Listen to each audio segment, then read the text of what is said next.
in building the future, we're also building the scaffolding of the future. Because the scaffolding of the future is the way in which we're going to take up the future. So we build that scaffolding as we build the future. Build the future. Build the future.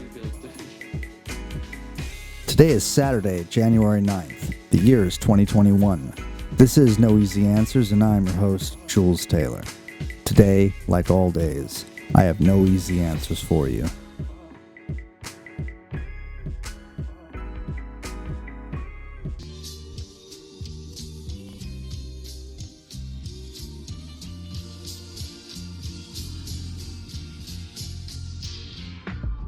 Well, thank you for tuning in from wherever you happen to be listening. My name is Jules Taylor. This is No Easy Answers, and I'm just glad you're here. So, today on the show, I got a chance to speak with Professor Todd May, and, I got to tell you, if you've been listening to this show for a while, then we've had episodes on philosophy, on politics, on atheism, and the last 3 episodes have been about death, so we're wrestling with some very deep questions, and that's why the show is called No Easy Answers.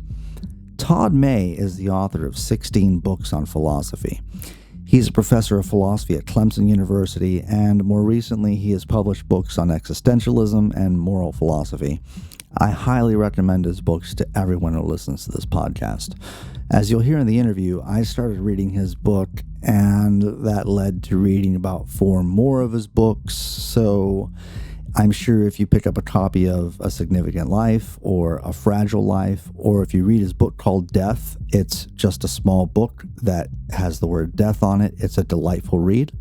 I'm sure you'll find his work enriching, and you'll understand why I was so excited to get a chance to speak with him. So here's my conversation with Professor Todd May.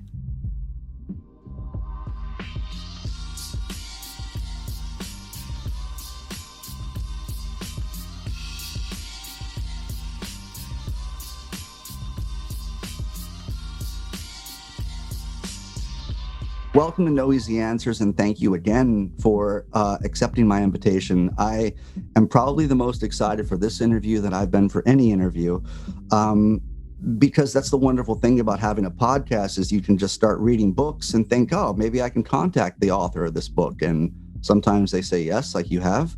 And so there's a number of things I wanted to talk to you about. And maybe we'll start with something a little more recent. Because I know you did an article, which I really enjoyed. You had an interview in the New York Times with George Yancy. And one thing you said really stuck out to me, and I'd never quite heard it placed this way. But you said that atheism, in short, is a set of views about the supernatural. And it's not a view about people who believe in the supernatural.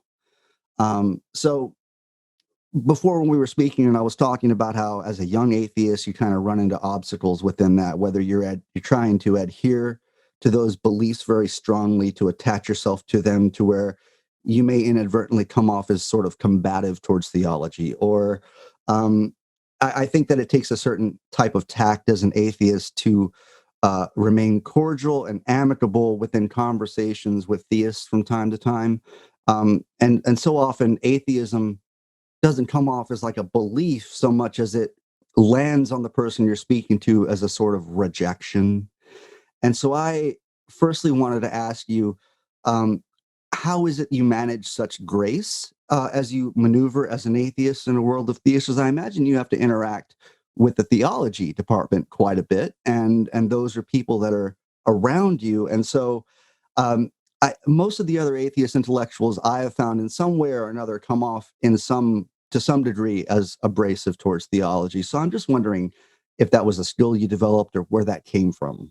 Well, it has actually, in some sense, Jules, not so much to do with me as with a number of the people that I met. Now, we're a philosophy and religion department.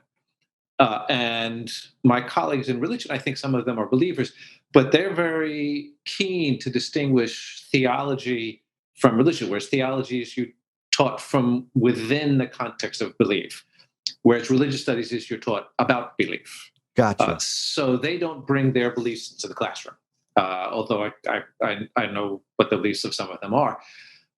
But really, for me, Jules, a number of the people that I have met in the course of my life who are religious are folks that I have admired. And some of them come out of their religion. I think I may have mentioned in the interview that in the immigration rights movements, the people who are making themselves the most vulnerable are not the atheists, right? They're the people in the churches, and I've worked with them. A number of people who teach in the prison are religious, and they sense themselves as coming out of their beliefs. Some of my colleagues in religious studies are folks who I admire. Now, sure enough, Jules, I run into people who are religious and intolerant. In the Bible Belt, I've been told that I'm going to wind going to hell, which, of course, if you don't believe in hell, is not a terribly threatening kind of thing to be told. But I think it's because of the people I admire who are religious and some of the work that they do that I admire comes out of their religion it's easy for me to separate my beliefs from the people who believe differently. Actually, and one of those people is George Yancy. George is religious, and one of the things that he has talked about, and I sympathize with him, is that in certain quarters in academics, people are very dismissive of religion.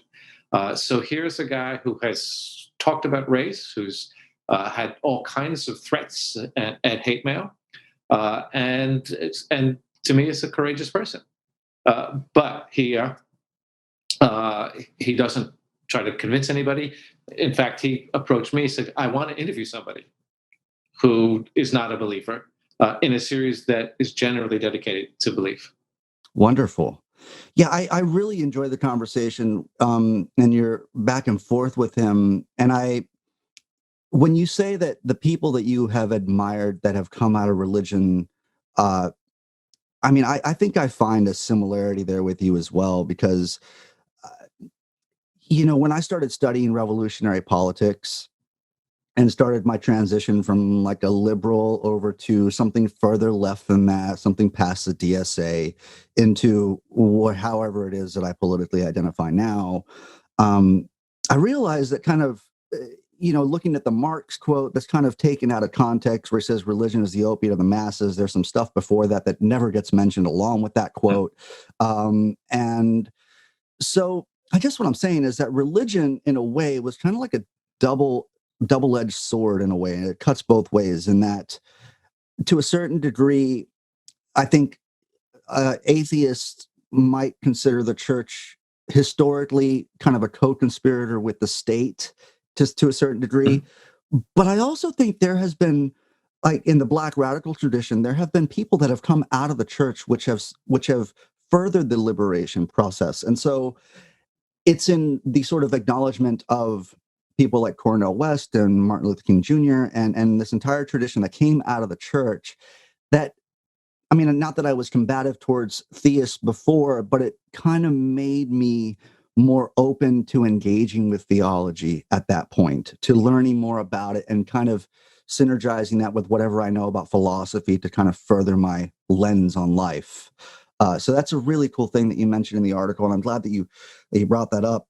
Well, and we can also, Jules, add to that the liberation theology Right. out of South America, Absolutely. in which a number of people risked their lives and were opposed not simply by right-wing dictatorships, but also by the institutions in the Catholic Church. But Yes. they nevertheless were engaged in their own courageous activity out of their religious belief. Right. Yeah, there's I read an article recently about it was called The Catholic Case for Communism. And it was just talking about how you can't walk into a Catholic church with a copy of Capital and convince anyone. But if you start talking about the values of Jesus and how that kind of equates towards radical politics or is consistent with some of those principles, you might win some people over through that method. But yeah, to the degree that like leftist politics takes on an atheism identity, I know that even in the project in Cuba, there was a liberation theologist person who went to Cuba who actually convinced Castro at the time to soften his views on religion. So it's an ongoing process for me to further engage with theology. But I find at 37 years old now, from being an atheist from I was just starting to become a teenager around 13, 14, when I first really solidly identified with it. It's been a long road of overcoming my own personal obstacles to be more open to engaging with theology. And so it's really, it was just really great to hear that you espouse that viewpoint of why, or how that was valued, how that was valuable, how that is something that has contributed towards liberation within your George Yancy interview. And it struck me because I don't know that I really hear atheists defend religion or defend theism in that way too often, and I just was really elated to read that. So Yeah, well, there is, I think, often attacks sure, on atheism, which can sometimes make atheists feel as though they're in a bunker mentality. right, And what happens in that case is you become reactive. yes, And what I think the project for us is not always to be reactive, but to be active, to use a Nietzschean distinction. sure, right. And that it seems to me is a path that leads us away from needing to denigrate religion. Mm-hmm. Right. The other side of that is, I know that you are a scholar on so many things that interest me, man, that but in reading your book on Gilles Deleuze, I really got a feel for, the Holy Trinity of Deleuze, which is Bergson, Spinoza, and Nietzsche. And it started to occur to me that perhaps the context for human existence within continental philosophy, within existentialism, is really not the most hospitable context for human existence. And what I mean by that is you have the sort of Sartrean thrownness of not knowing where you were, not knowing where you're going, and not knowing what reason you're here, if any. You have this Camus sort of context of like fighting for meaning that you can never have the underneath that, the support. You can never find the cause of meaning, or you can never, this sort of always having a tension of human existence in its search for meaning and not being able to obtain that.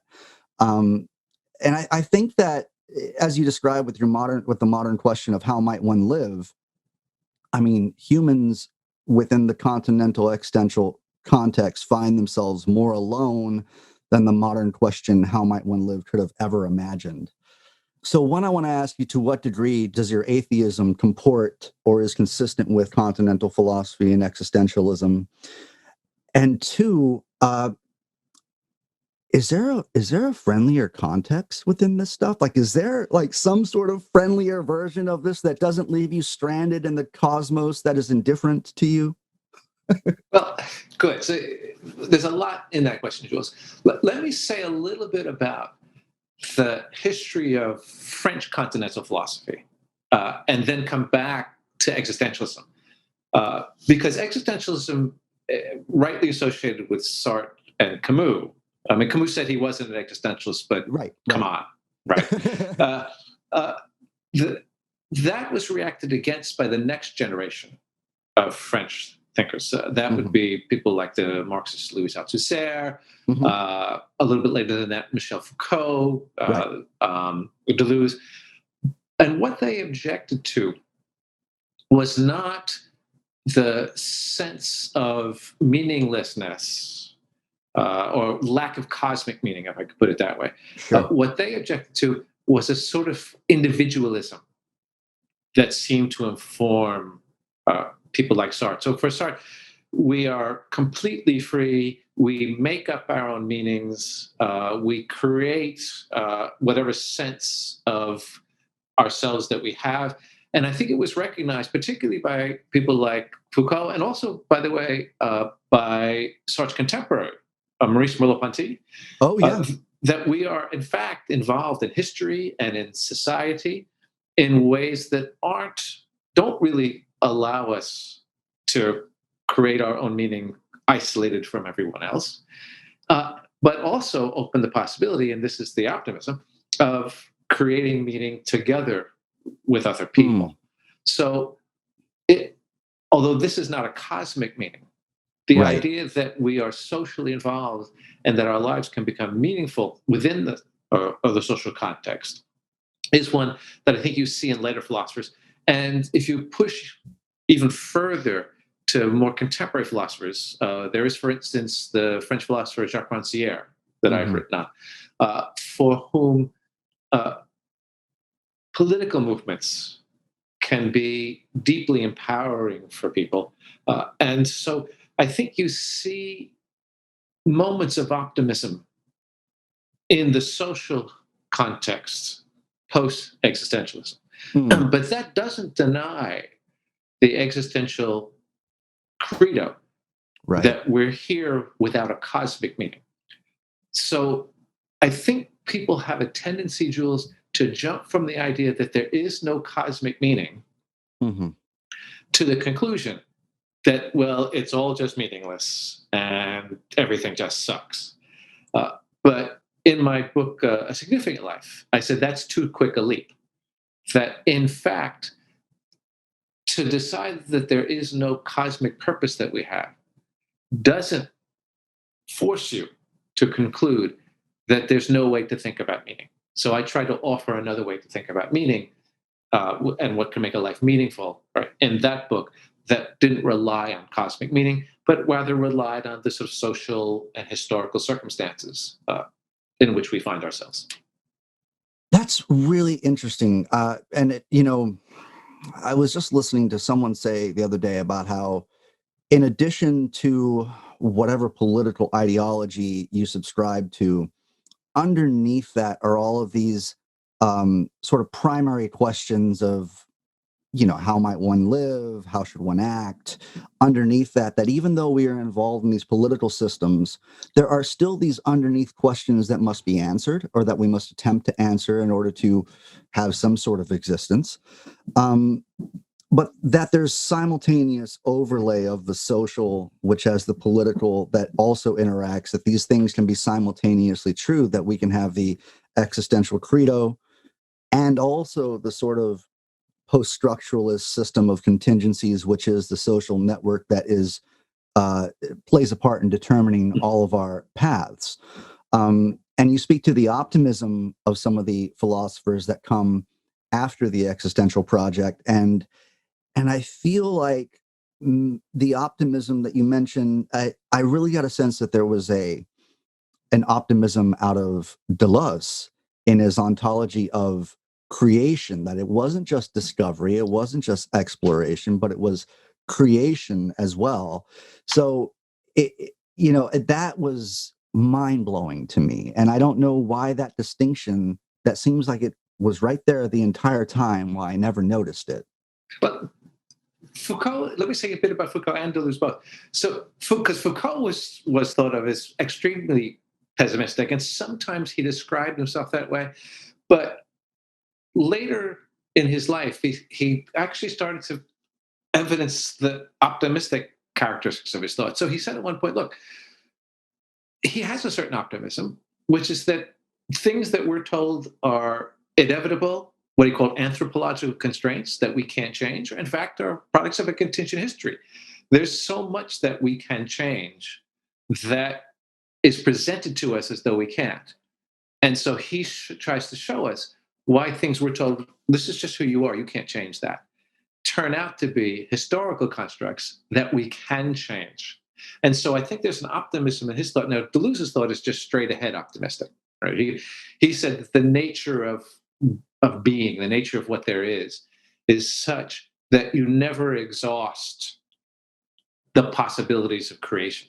That there's always, that what is actual, what is there in front of us, always contains a layer of what he calls the virtual, out of which new things can be created. So for Deleuze, I want to say that the biggest fear, the thing he hated the most, his disvalue, was boredom. More Right, than right. oppression, more than exploitation, it was boredom, because he wanted to constantly seek for what can be created. Because for Deleuze, there's always more than what presents itself. So, in very different ways, I think Foucault and Deleuze can be read as optimistic thinkers. When I started reading that book, the Gilles Deleuze, an introduction that you wrote, and I stumbled upon this notion that Deleuze was interested, and I don't know if it's Deleuze or Deleuze, I go back and forth between them. But I will say that he was interested in the new useful or interesting, or the new useful or remarkable. And so it occurred to me that maybe in the asking of questions, the answer is not the most important part. It's the things you stumble upon along the way. And it's also a matter, as you describe in a meaningful life, to philosophize is to slow down your thinking. So part of the reason why I called this show No Easy Answers was because I felt like maybe answers were overrated and too easy to achieve. And perhaps if we slowed down, thought through, and didn't focus primarily on the answers, there would be new, useful, or interesting things to be discovered. So I have to say that you're probably responsible for this podcast in that regard. Okay. And the other side of that is, so I know that in a couple of, you mentioned I think in A Significant Life, that your wife is a therapist. Yeah. And coincidentally, my girlfriend of 3 years now is a mental health professional. And so when you were speaking about narrative therapy in that book, I was like, oh, hey, babe, Todd's talking about narrative therapy here. And so we got a chance to engage that way. And I've been a little wary of being like, hey, babe, have you read Foucault? Do you know about Foucault? Because as you know, it's as we were talking to the optimism of Foucault, I think part of his project was to he saw psychology or psychiatry, and you can correct me on any of this, please, was part of a larger spectrum that included prisons to the degree that it was rehabbing behavior to something more socially desirable. And so I wonder, as a person who had a philosophical love affair with Foucault, wrote a book on him, as I know you've had sort of like these fixations with Rancière and Merleau-Ponty in the past as well. I wonder to what degree, and this is to what degree do you engage with Foucault with your wife? Like, is it dynamic, problematic when you're like, oh, I studied Foucault, and she's like, well, Foucault is kind of my professional arch nemesis or something, or is that, I'll tell you a story about that I think will Great. place that. But before I do that, just a quick side note, Jules. So you were talking about, is it Deleuze or Deleuze? Yeah. And I, for I don't know, 30 years, I've called him Deleuze. But I gave some lectures in Paris, and it was funny for me because I kept saying Deleuze, right, and I could hear the audience just Deleuze every time I said it. And I thought, look, I've been saying Deleuze for 30 years, right? Right. It's not going to change now, right? So amazing. But as far as Foucault goes, so here's the story, Jules. I met my wife in a psychology program. I was in a master's program in psychology, and I started reading Foucault and challenging, from a Foucaultian perspective, the project of the grad school. And I was essentially thrown out. I have most of a PhD in psychology, but I never quite finished it. But my wife was there, and she finished the master's program. I was thrown out of the PhD. She decided not to go on, became a therapist. And in discussing Foucault, what she brings, and this is also something that you see in narrative therapy, is a political orientation to it. So the problem that I found with traditional psychotherapy was it always locates the problem in the person. That you have a problem, and we have to figure out how to solve your problem so you fit back into society better.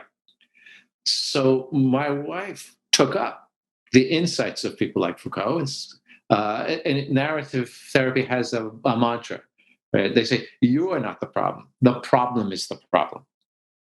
And they study Foucault in order to see how we become disempowered and blame ourselves for things that are in fact problematic in our society. And it will be no surprise now when I tell you that my wife works a lot with LGBTQ people. She works with trans folks. She works with, and she, years ago, she worked with women when she was one of the only women counselors. So she works with people who have gotten the message that they are the problem.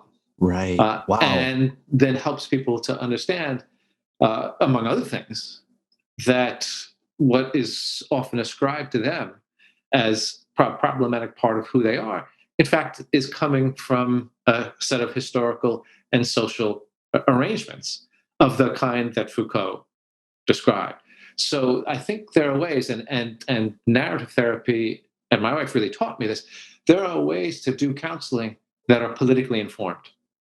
And she, as well as narrative practice, engages in that. And so they move away from the traditional psychological project that I was very critical of. Wow.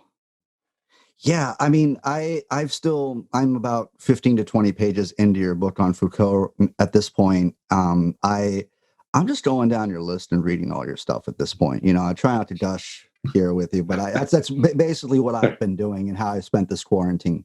But I do want to go back for just a second, because I was so eager to hear what you had to say on, like, is there a friendlier context within this sort of, I mean, the friendliest line that I've found to sort of like put me at ease in this sort of existential, like just the slimy is right here in your face sort of thing, is that the world is indifferent to our fate, or the cosmos is indifferent to our fate, but the cosmos doesn't thwart us on purpose. Yeah, that was like the most friendly thing you could say about kind of the existential thing. Is there? I'm not asking you to ascribe a character to the cosmos, but am I just understanding this existential credos in the isolation, in the aloneness, in the sort of, I mean, I guess there's a reason why people jump to nihilism when they embrace that so quickly. Yeah, I think, Jules, I think that's right. I think there is no cosmic guarantee, or there's no cosmic promise, according to the existentialists, and that far I'm willing to follow them. I've taught existentialists to my students, and there are moments where they feel really at sea.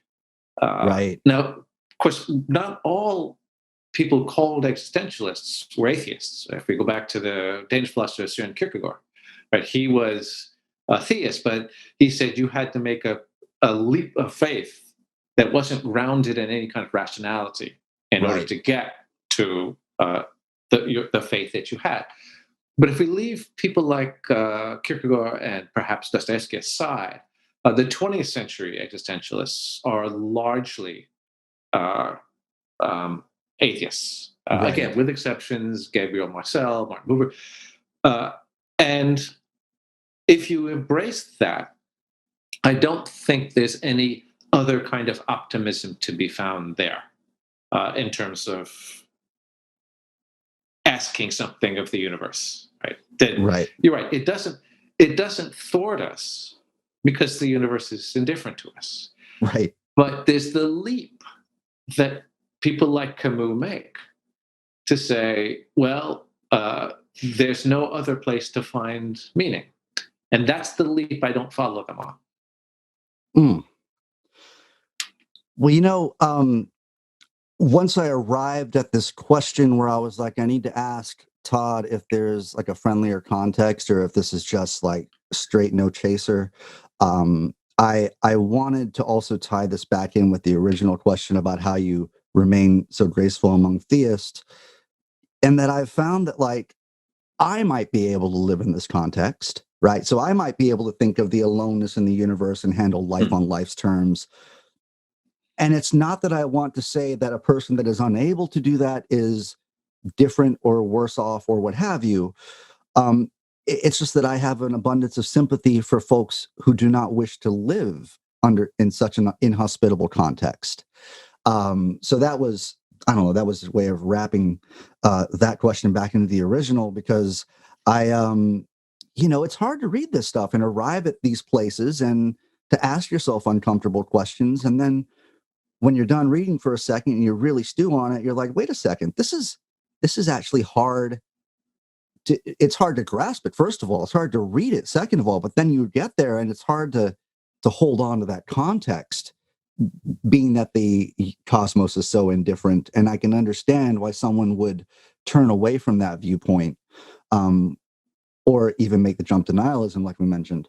But still, Jules, I Yes. think that presupposes that somehow this is difficult, and we faced it, and we have a certain courage in doing that. And I think that that's in one sense true, in another sense false. It's true in the sense that given that we come out of a tradition that still is anchored in religion, to let go of that is difficult, and there might be courage there. Alternatively, people who take their theology seriously and not simply as a set of beliefs that are unquestioned, face difficult questions themselves. They face questions as, if God is beneficent, how does God allow for natural evil? Right. And it takes courage to wrestle with that. And there are people who do that. So I think there is, I want to say, a certain kind of courage that can be associated with coming to atheism in a society where you feel like you're letting go of the anchors that have held you. But on the other hand, I also think that within theology, within religious belief, there are difficulties that sometimes people have to face courageously themselves. Sure. Yeah, I definitely thank you for adding that, because I think it's courageous to believe and ascribe to, to sort of latch on to ideology and to take that sort of stand and say, this is what I believe. This is how my lens on life and my viewpoints are upheld and structured.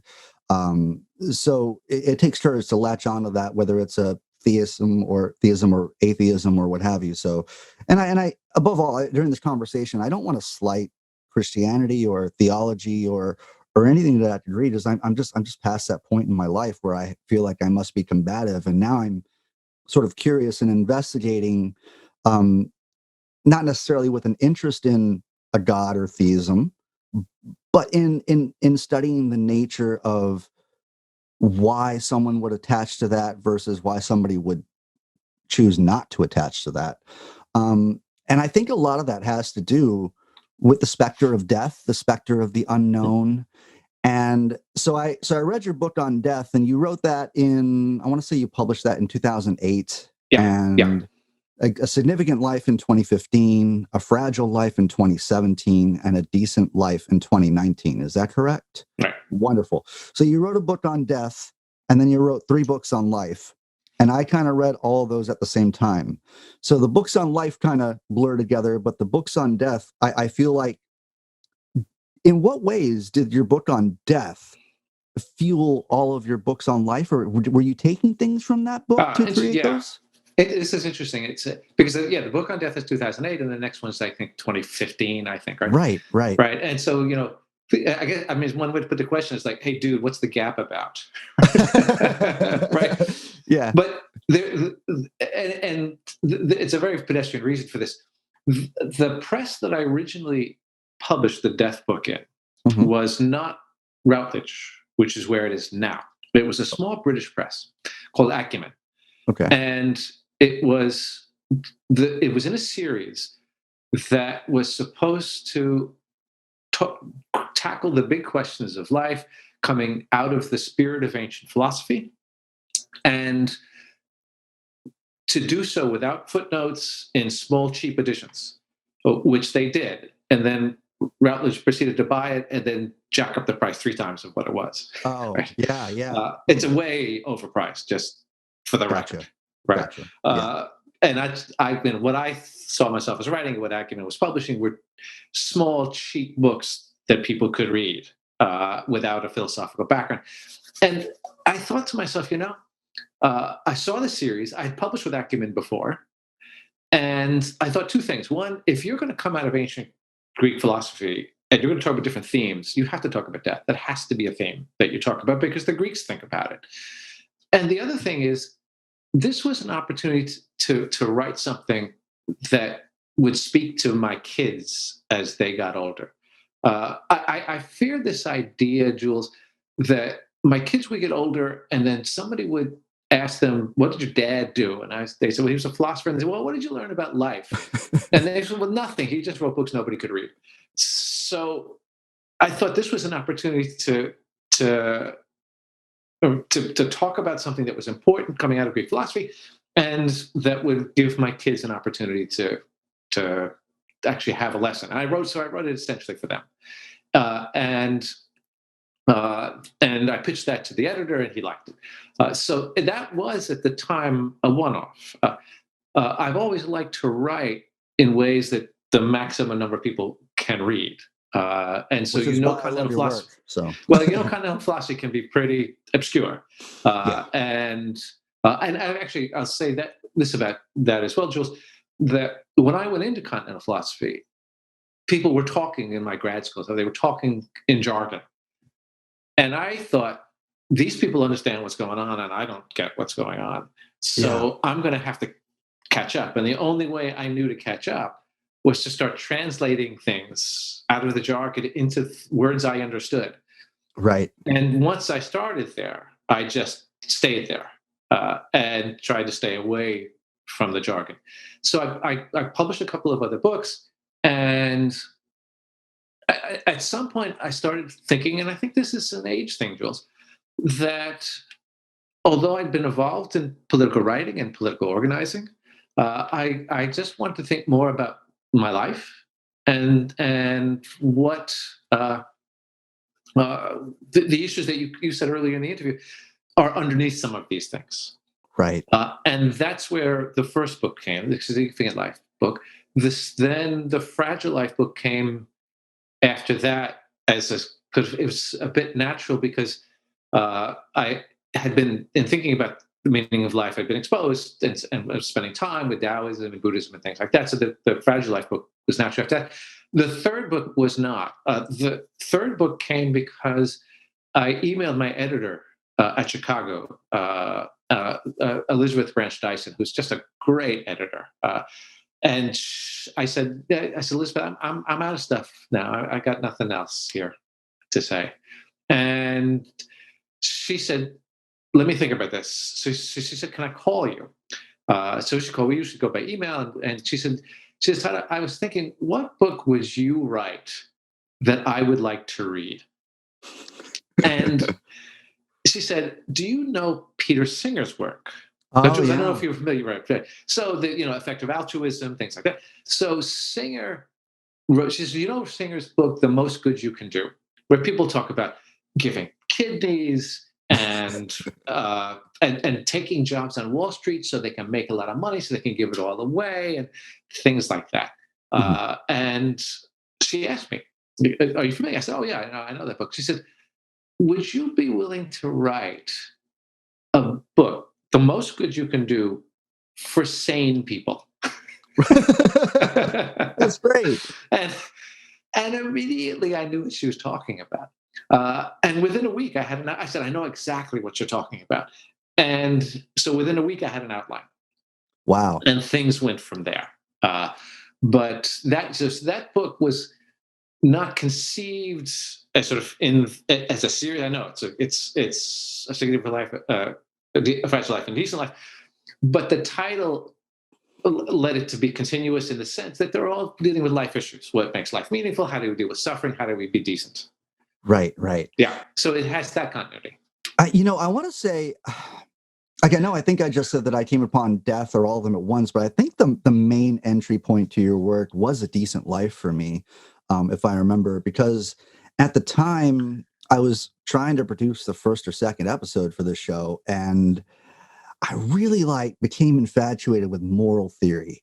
And so I I started looking at Kant, and I started looking at Hume, and conventionalist and conventionalism, and it just different things. And I think I had I'd stumbled upon like deontological thought and consequentialism, and in my efforts to try and explain that, I picked up that book, and then I started to recognize some of the things that I had read prior about deontological thinking and consequentialism explained in sort of normal everyday terms within your book. And and so like there's a certain thing that happens in your head. You get some happy chemicals when you're like, oh yeah, I was just reading about that. I recognize this here. And I just started turning pages, and 5 books later, here we are. Um, so right now, as I'm talking to you while we're having this interview, these motherfuckers are storming the Capitol, brother. Like, I don't know if you I caught the just news. read that. Just Right. read that right before the interview. Yeah. And so maybe this is a really pertinent question here. But in your book, A Decent Life, Morality for the Rest of Us, you talk about this circle of empathy, where you can imagine a person that has a life that you do interact with. Maybe it's a person that served you coffee, or maybe it's a person that I don't know, took the toll booth person on your way in or something. And then you expand out from there to somebody that maybe you wouldn't interact with, and then you expand out from there to non-human animals, Mm. and then which is kind of funny that you expanded out to non-human animals, and then to the political after that. But that is, I mean, if anyone can tell us like how we are supposed to reason with and speak to and be amicable, or extend an empathic sort of entryway of discourse with these folks, maybe you would have an answer to that. Although I don't expect you to have all the answers, but how do you continue to expand this circle out in the face of incivility, in the face of indecency? Good. And there are certainly limits. And I hesitate to mention this because you've read so much of my stuff, and this has been really generous of you. But I have a book on this, Oh, a book on nonviolence. Uh, right. right, Okay. and there's an important distinction that's made within nonviolence, and that distinction is between what's called principled and pragmatic nonviolence. So people of principled nonviolence, that would be Gandhi, probably King, are people who believe that we ought to be nonviolent because that's just the right way to be. We always have to recognize the other, what I call in the book the adversary, because I think it's better than the term the enemy. We always have to recognize the adversary as having a life to live and deserving of a certain respect. The pragmatic strain of nonviolence, which I think I'm closer to, says that we often have to act that way because it's the most effective way to act. That's Hmm. to say that nonviolence is more effective in general, particularly when you're facing people in power, than violence is. Violence is battling people in power on the ground that they want to be fighting on. Nonviolence is changing the ground. So it seems to me that there are, in many cases, most cases, reasons to be nonviolent uh, as part of a political movement. But those reasons don't necessarily involve real empathy with the other at the extremes. I think it can involve a recognition. I could put it this way, Jules, that how would I act if I actually had empathy for that person? Right. Right? Yeah. um, uh, uh, and having said that, for people who endorse pragmatic nonviolence rather than the more pacifist position, the nonviolence is going to have a limit. Uh, that if there are times when violence is justified, and times when violence is perhaps effective. The I think those times are much more rare than people think, but one can imagine this. One can imagine now, right, that if with the protesters attacking the Capitol Police, and the police having to protect the Capitol, and I'm not, say I have lots of critiques of the police, but at the same time, we don't have alternative institutional structures to deal with this, so sometimes you Sure. just have to have them there, that for the police to react with tear gas and to defend themselves and things like that seems to me perfectly justified. Uh, that's a circumstance in which it's justified. It's just that there's a way of thinking that I want to reject. And that way of thinking is we act nonviolently, and if that doesn't work out, we do the next thing, which is violence. And I think that's a bad model because it makes it sound as though nonviolence were somehow lesser than violence. When I think the first question to ask if you're doing something nonviolently that doesn't work is there another approach here? Is there another way to do this? Because of its effectiveness. I keep talking about how effective it is. So there's a book, Why Civil Resistance Works, I think is the title, by Erica Chenoweth and Maria Stepan. And they studied movements from 1900 to 2004, a couple hundred movements, and found that by a great percentage, nonviolent movements were more effective and more likely to result in democratic changes than violent movements. They were more effective in part because nonviolent movements gave everybody a chance to have an in, right? In violent movements, you're not really in unless you got the weapon. So it gave it also was able to have a certain moral appeal that could peel people off from the opposition. So there are a number of reasons for that. And I know I'm talking a lot here, but just take one more step in this. There's a really good example of this historically, which is, I spent many years working for Palestinian rights. Oh, wonderful. And you have the two intifadas, the first and the second. Right? So the first intifada was largely nonviolent. People were throwing stones, but that was the end of it. And it involved lots of people. I was there. I did a human rights delegation during the first intifada in the occupied territories. And aside from the stone throwers, there were people who were creating crops. There were women's collectives that were emerging in an Arab world. That kind of empowerment for women can be a vexed issue. Sure. There were people doing underground leaflets, people organizing various strikes and things like that. So that involved the mass of the Palestinian population, and it was very effective. What the second intifada was, I think, a complete disaster. What happened was people took up arms, which marginalized most of the population. The Palestinians who took up arms were fighting Israel on the very ground that they would love to have been fought. And so I think, in general, with exceptions, nonviolence is a more effective strategy, right? So people are storming the Capitol. Right, that's, I think, not a situation for nonviolence. But let's imagine another situation, right? Let's imagine a situation in which there are people who are protesting or trying nonviolently to protect the Capitol. Okay, so you have the Trump protesters on the outside, you have the police on the inside, and you have a group of people, right, in between who are nonviolent. Okay. Right. And then suppose things get stormed, the Trump people storm them. Sure. It's not clear to me at that point that they should be defending themselves. I think that they will likely have known what they signed up for. But this is where you get the moral jujitsu of nonviolence, because what's happening at a point like that is that the people who are acting violently are showing themselves to the larger population. Now that may be happening now, right? Yeah. I'm not really sure what's happening right now. Yeah, absolutely. Right. But with the protesters, nonviolent protesters, one can imagine a situation like that where one might have signed up, right, not to be nonviolent, right? And then once you've signed up, that's what you're committed to. You stay and take it, or you leave. Right. I wonder if you have had this very same conversation with anyone who has referenced like the sort of dialectal opponent to nonviolence in a Fanonian sort of sense.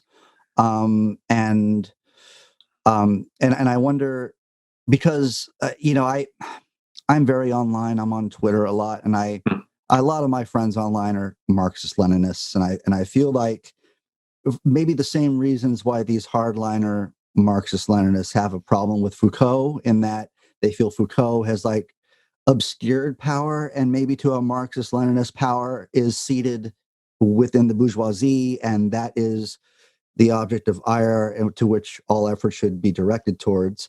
But also, in speaking to the philosophy of nonviolence, um, I've seen also Marxist-Leninists kind of chalk that up to sort of bourgeois philosophy as well. Um, and so I'm not trying to push back against you in an advocation for violence. Mm. But there is like you said, a moral jujitsu that happens. And I wonder if, with these notions of nonviolence, these notions of, I mean, certainly the philosophy of nonviolence and Marxist Leninism are probably the two projects are not reconcilable.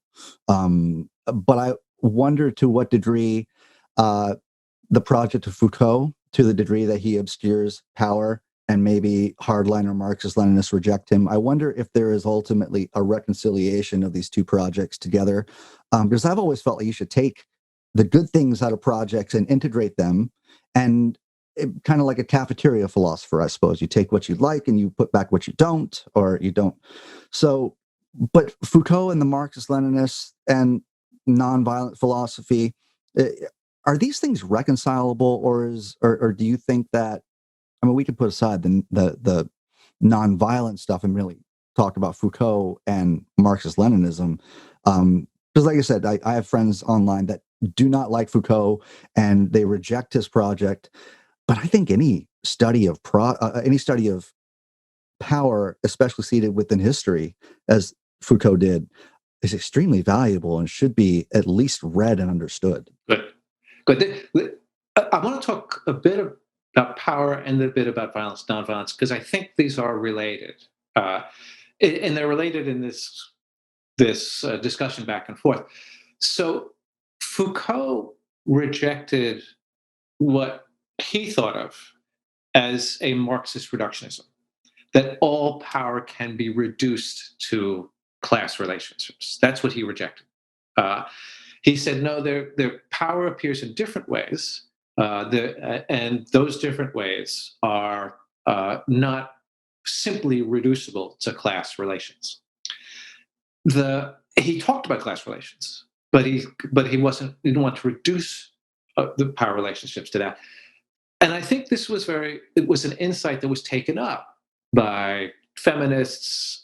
It was taken up by LGBTQ folks. It was utilized in the US with racial communities and things like that, that we can't reduce the racial struggle simply to class relations. Now, there's a danger there, and it's not a danger that Foucault fell victim to, but there's a danger that a number of people fell victim to, which is what I use the term identity politics. That everybody's siloed in. Okay, so I got the LGBTQ struggle, and there's the feminist struggle, and there's the class struggle, and there's a race struggle, and all of these things are siloed, and nobody's talking to anybody else, and there's no solidarity. And that happened in the '90s, and I fear we're beginning to see it happen again. And in that sense, I think that the Marxist resistance to an identity politics that comes out of Foucault is well placed. But I don't think that the cure for that is to go back to a reductionism. I think the cure for that is to see these different struggles in their intersection, and to recognize, and here's where the thicker rancière becomes important, that the fundamental animating value here is the value of equality. That we are all marginalized in different ways, or many groups are. I'm not so much, and we recognize the equality with one another, so that our basis for solidarity becomes not a reduction to class struggle, which eliminates the specificity of other people's histories, but rather the basis for solidarity becomes our equality with one another. And so, in that sense, I think you can take up Foucault and recognize the irreducibility, take up the Marxist idea that there needs to be broad solidarity and be able to hold those two together in a struggle. In holding those two together, it's not class reductionism that does the normative work. It's the recognition of equality that does it. Now, having said that, I'll say just a bit about violence and nonviolence. Again, I'm not a pacifist.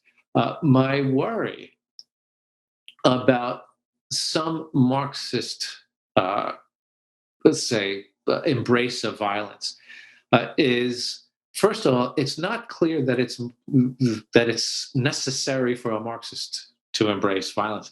In the late 1800s, there was a German Social Democratic Party that was Marxist, and there was some thought among the Marxists that, hey, we might actually vote Marxism in. So even in the history of it, there isn't necessarily a commitment to violence. But one of the things I worry about is that if you take a sort of theoretical commitment to violence without looking at the specific circumstances in which political action is taking place, you're going to be ineffective. And one of the things that sense that I think Foucault calls us to do is to recognize the circumstances. Where do we find ourselves? What kinds of things are we taking for granted? How are we thinking about this? And if we do it that way, I think we will often respond, if we look historically and specifically and contextually, we will often respond with nonviolence as more effective than with violence. That is a wonderful explanation. That's incredible. Because Rancière is someone that I haven't studied, and so to understand that there's like an undergirding of egalitarianism that links all of us in whatever ideologies we subscribe to, it does allow to it allows to take in the sort of diffusion of power offered by Foucault, and also the the means of production and where power really seats in a society of the Marxist tradition. Those two things, I think, can live side by side together in that context. And the other thing I was asked about this, and I'm not sure on the timeline on all that stuff, but I would think the projects of like Althusser and Gramsci would sit alongside the project of Foucault quite well.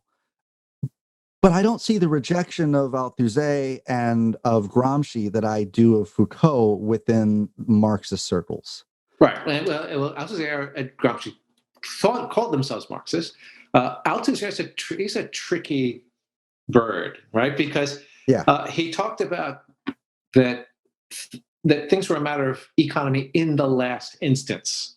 So he wanted to give some integrity to what sometimes the Marxists call the superstructure.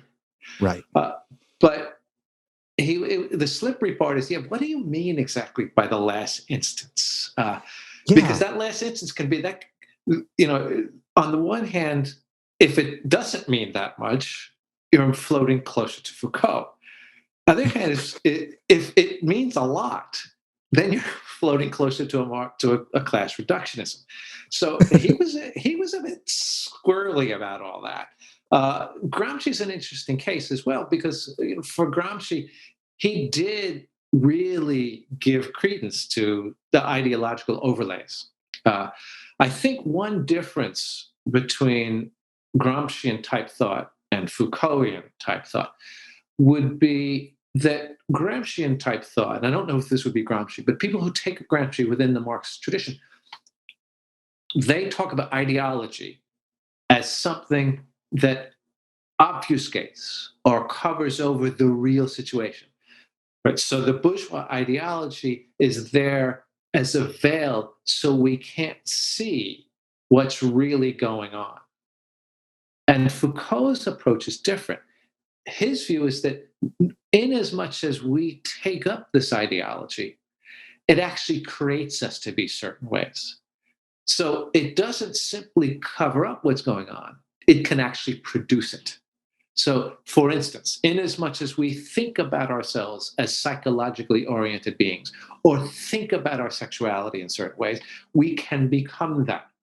So the ways in which we think about ourselves, the ideologies, don't simply cover up what's going on. They also help create what's going on. And in that sense, Foucault rejected what he called ideology critique. That ideology doesn't simply cover up reality, it also helps produce it. So if I'm getting this right, the Gramscian sort of notion was that there are hegemonic sort of like the academics, influencers, the cultural, political influencers, that top-down influence, and so you are an agent affected by these things. Whereas within the Foucauldian world, you are embedded within that system. That although you may identify as something, you are also liable to be shaped by that aspect as well as being part of the system that you're embedded in. Is that wonderful? Okay. Yeah. I think that would be the difference. Yeah, that's I've not thought of it that way. That's excellent food for thought. That's wonderful. So I guess I have like 3 more questions, and they're kind of loaded questions. So I'm going to start with maybe the most simplest one here. Sure. I heard this, and I'm really bad at remembering who says quotes and what have you. But I heard someone say something, and you have a saying in your A Significant Life book that is, you're born and you die, and the land increases. And that was a quote you said that haunted you. Mm-hmm. And quotes sort of stick in my head and haunt me as well. So on the one hand, I want to ask if there's any other phrases that have haunted you similarly to that one. And 2, the quote that has been haunting me lately is that it went something like, it used to be that we could build our future, but now we must build the scaffolding that holds our future. And so do you think there's any truth to that saying, that we used to be able to build our future and now we have to build the scaffolding that holds our future? So is there any truth to that? And are there any other sayings which have haunted you? Good. So let me say a bit about the first one. One is born, one dies, and land increases. So that is, I don't know if it still is, but it was over the portal of the Hall of African Peoples in the Museum of Natural History when I was growing up. And I grew up 2 blocks from the Museum of Natural History. So I was constantly in the Museum of Natural History. And so when I talk about it haunting me, it was always, it's just there. And I saw it a lot. I don't know that I have anything that has haunted me in the same way as that, partly because just the amount of exposure I got to that quote. There are probably things that Sartre said would have a similar haunting, but I'm not sure what those might be. Now, as far as the building of the future buildings, I'm tempted to say, Jules, that we're always doing that, right? In building the future, we're also building the scaffolding of the future. Okay. Because the scaffolding of the future is the way in which we're going to take up the future. So we build that scaffolding as we build the future. So, for instance, and this is going to come back to Marxism and nonviolence, that when in the Marxist revolutions of the 20th century, when people took up the arms in order to change the future, they were also creating a way in which that future was going to be taken up. Whereas people who work nonviolently also create a way in which that future is going to be taken up. So I don't think that you create the future without, at the same time, creating the scaffolding for the future. It seems to me that they're of a piece. They come together. Gotcha. Another question here. I have tried to explain to a few people why Deleuzean philosophy is so captivating to me. But as I try to explain this, I've actually had to explain what explaining this is like. And the way that I've explained that is that it's like trying to feel for a rhythm in a song that's like an ambient song, So when I'm trying to explain maybe a couple lines out of like Difference and Repetition or Anti-Oedipus or something, words fall short of what I'm attempting to communicate, and I end up sounding like a crazy person. And so I wonder if you've had similar experiences in attempting to explain kind of the essence of what Deleuzean philosophy is, or better yet, like, is there a certain way that you explain away Deleuzean stuff? Yeah, Deleuze is among the most obscure of recent philosophers. Sure. I'm probably going to get read out of the continental philosophical tradition by saying this, but I think he's needlessly obscure. I don't think he has to be that obscure. There's this tendency to say, "Oh, we need to write this way because we're challenging the limits of our language." And my thought is, no, most of the time you're actually not. You don't need to do that. That becomes itself what it becomes. And here's, by the way, what Marxists will sometimes critique rightfully. It becomes a code that we who are in the know can decipher, and you guys can't. It's extremely elitist. And which is not to say that there aren't technical issues in philosophy. There are, but there are fewer of them than a lot of people take up, right? Or a lot of people would say. So as far as Deleuze goes, specifically, I spent 20 years studying Deleuze before I wrote the book on Deleuze. And it was just trying to figure this out and figure out how to present it. And weirdly, it was when I started reading about Deleuze in science that I finally thought, oh, now I get it, right? Because that was something about it that made it click for me. And I'll give you one example, which can't even remember if I used in the book, but it's one that I teach Deleuze to actually people in narrative work. And I use this example. So I said of the virtual and the actual. Right? There's always something more than is actual, but that thing that is more doesn't have its own identity. But it's not nothing either. It's there. It's not nothing, but it doesn't. You can't say what its identity is. I said, think of the infant brain. Right? The infant brain is one that doesn't have synaptic connections. There aren't. There's no particular identity, right? The Jules that's going to emerge, is not there in germ, right? And there aren't a bunch of, like on a menu, a bunch of different Jules, one of which gets chosen. There is no identity there. But by the same token, it isn't a blank slate either, right? You're not going to become whatever you're going to become. It isn't going to be a seagull. There will be no seagull personality of Jules that's going to emerge. And so it, on the one hand, doesn't have an identity, but on the other hand, it's not a blank slate. It's a realm that doesn't have specific possibilities and doesn't have nothing. So what do we call this realm? And Deleuze said, it's the virtual. It's that out of which any number of different things can emerge, but not everything, not just anything. And I often use that as an initial way to try to explain what he's on about with the virtual. The other day I was trying to explain something similar to that, and I told my girlfriend that she is an intensive multiplicity, is what I think I called her, and which is Deleuzean terms and stuff. But a totally, it was an intotalizable intensive multiplicity is what I said.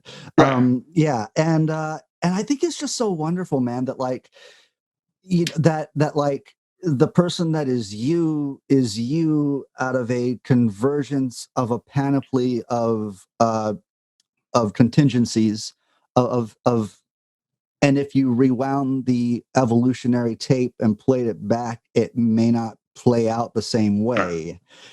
And it I think maybe that's what kind of brought me to the utter sort of realization of the Sartrean sort of aloneness in the universe. But in arriving there, I had this sort of Deleuzean wonder that I was here at all. And so it was really your lectures out of Denmark on it's on YouTube. I sat there taking notes for a couple hours, watching your stuff on difference and repetition. And when you mention some of that stuff, it's amazing how this stuff falls in like a jigsaw puzzle once you're given a little bit more context around it. And so that really did something for me upstairs in the head, as far as like, it's like, hey, I'm not on the edge of this existential cliff anymore. There's still beauty and vitality and creation out there. At that point, Yeah, it's not just. I think that's right, and it would be correct from a Deleuzian standpoint to say that your girlfriend is an intensive multiplicity. Is probably not that terribly helpful for her to hear. But Yeah. But the trick is, okay, how do I say this in a way?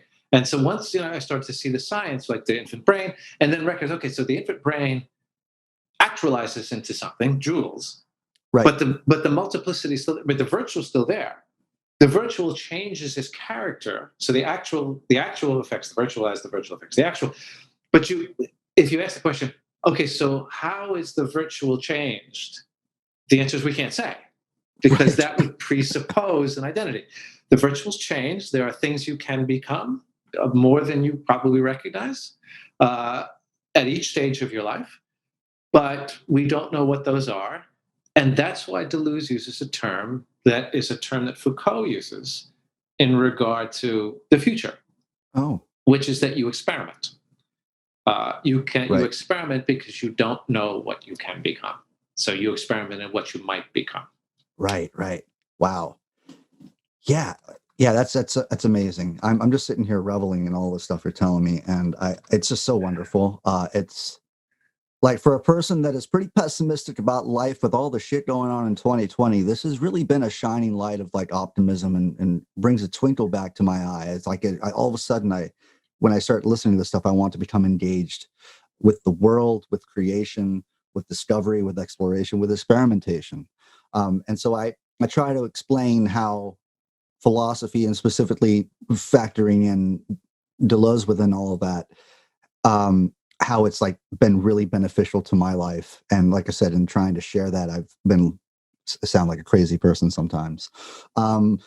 So a couple more questions, but I was just curious on this one, man, but like you mentioned you had a couple rules at the end of A Decent Life. It was like rules to be followed strictly without exception. And one of them, all tongue-in-cheek stuff. Sure, yeah. But one of them was like, you said, say hello to the cat. And man, I got a couple cats around here. I love my cats, and I lately I've been walking by and petting them more, just as I read your stuff, and I wonder, because I know you weren't really a cat person, and maybe you wrote this book and now you say hello to the cat, and but what is the cat's name? Okay, so I have bad news, which is Oh, no. Sammy is no longer. I'm so sorry to hear that. Yeah, it was Sammy. Sammy, but near the end of his life, I'm allergic. Gotcha. Okay, that makes perfect sense now. Okay. Yeah, but I don't like pets anyway on their own terms. So, and I get confronted with this because people say, "Well, dude, you're a vegetarian. How do you like?" I teach animal rights courses and things, and I say I don't like pets. I don't care for animals, and people have confronted me with this, and I said, "Well, look," I said, "Yeah, I'm a vegetarian. I don't care for animals." I said, "But there's a lot of people I don't care for either. I just don't feel the need to eat them." Right. So with Sammy, it just became a thing where I think maybe in thinking through the book a little bit, it helped. I just thought, okay, look, Todd, you can say hi to the cat, and the cat went missing before he went missing, and then came back, and he was clearly not in good shape. So what we did, we set up so he could be in the house for a couple months, and I just sort of avoided being too close to him. So I kind of made it up to him a little bit at the end. Sammy. It was Sammy. Sammy buried in the backyard. Gotcha. Well, rip Sammy. So another thing about those rules, you had a rule in there that I think has given you some grief over the years of like, you had the second rule on this list of rules was to place a napkin over a person's coffee cup when they get up from the table. That's the weird one. I have to tell you, that's the one that's gotten my editor and I spoke at length about that. I had never heard of this before. And I was reading about decency, common decency, and somebody used this as an example. And I thought, okay, I guess this is something that's done in some places. And it was in the draft, and my editor was like, I don't know, we keep that or don't we? And so we talked about it, and we agreed that one way or another is going to get talked about. And I do get pushback. People say, well, like if I came back and there was like a thing on my cup, I would just think that was weird, right? And other people said, oh, that's really decent. I'm going to do that. And so the editor was right. That example that got talked about. Wow. Well, I think I watched a TED Talk or something that you did where you mentioned that if you could, you would take that one back. And so I wonder if you have any thoughts of like, if you could replace that one, do you have something that you would replace it with? I can't remember what I said at the time, but I certainly, I would certainly rethink it. I mean, at times I think, okay, that's just, this people is weird. And at times I think, well, no, it's a conversation piece. So I sort of go back and forth about that particular one. I mean, all the others are, but let's face it, we're talking about it now, right? So yeah.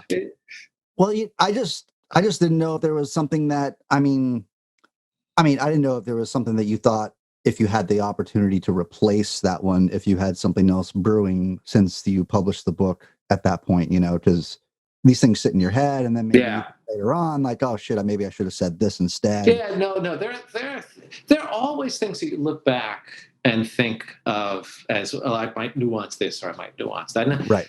The Fragile Life book, I had a great discussion. I was in Utah at Brigham Young, a group of faculty, all Mormon, who were actually great to be with. You hear about there's certain stereotypes about Mormons, sure, and the stereotype about Mormons is, it's a stereotype, and these folks were very alive to things that were very different from the ways they were looking at things. But I talked about at one point in the Fragile Life book about projects being cut off as opposed to projects ending. And so when somebody dies, it's cut off. And then one of the faculty members said, well, this is interesting that you say this because his wife died, but he says there's difference between just dying and get hit by a car and dying a death, say, over cancer, where you're actually coming to terms and thinking about it. And he sort of nuanced that in a way that I had not really thought about. And I thought, okay, if I had to do that book over again, that's a nuance I would add to that. Right. So I think you do get nuances. And my view is in writing is that I put my ideas out there, and I assume that there are people who are smarter than I am who are going to figure out something better to say than what I said, and people who are going to help nuance it. But at least if I can contribute to helpful ways of people thinking and conversation, then that's great. Wonderful. All right. So just last question here, because I've taken up your time and you've been so gracious to answer my questions and field questions from all over the board. What are you working on these days? Okay. Or can you talk about it? I can, because it's, so we haven't talked about this, but I'll mention it quite briefly, that I was a philosophical advisor for a television sitcom, called The Good Place, right? You know what? I was going to tell you that I didn't bring that up at all because I know that people always ask you about that stuff. But I have to tell you that when I saw the first few episodes of that, I haven't seen all of them, but about 3 episodes in, I had no idea that you were a part of that show. And I looked over and I was like, Paige, this is all Todd May stuff, man. And she said, yeah. So anyway. It was interesting. I actually was, although stuff that he did was close to some of my stuff, that I didn't get involved in the second season. Gotcha. But when I got involved, I got deeply involved. And Mike Schur, who's was the showrunner, is writing a book of ethics. Oh, and wonderful! I'm working with him on that. So it's wise and smart and very funny. So he uses the word spotting. I'm reading the drafts, helping him with the philosophy, giving him stuff to read, chatting about stuff. So I'm working with him on a book that's going to come out of Simon & Schuster. That's awesome. I can't wait to read that one too. It's going to be it's fun. It's wise. It's very funny. I could never write something like this. It's. I mean, there are times you think this is just stuff I'm going to carry in my life, and then at times you just double over in laughter. So yeah, that's a fun project. Wonderful. Well, Todd, I can't thank you enough for having this conversation, for accepting our invitation, for being here. And I hope that you will become a friend of the podcast and be a repeat guest in the future. And like I said, I love your stuff, read so many of your stuff now. And I'm a little starstruck still. And I'm so appreciative. Thanks, Jules. And thanks for reading it. Thanks for taking the time to reach out. And good luck with it moving forward. And I just hope you can stay safe there in Woodstock. Well, that's it for episode 16 of No Easy Answers. As always, send your comments, concerns, criticisms, or vitriol to noeasyanswerspodcast@gmail.com. Support for No Easy Answers comes from listeners like you, so you can like, subscribe, or recommend this show to your friends. Consider leaving us a 5-star review on Apple Podcasts, because right now we're at a 4.5 because some dickhead left us a 1-star review. If you really want to support us, head to www.anchor.fm/noeasyanswers and click the support button. Look for us on Reddit, look for us on Discord, follow us on social media. Until next time, take care, all my guys, gals, and non-binary pals.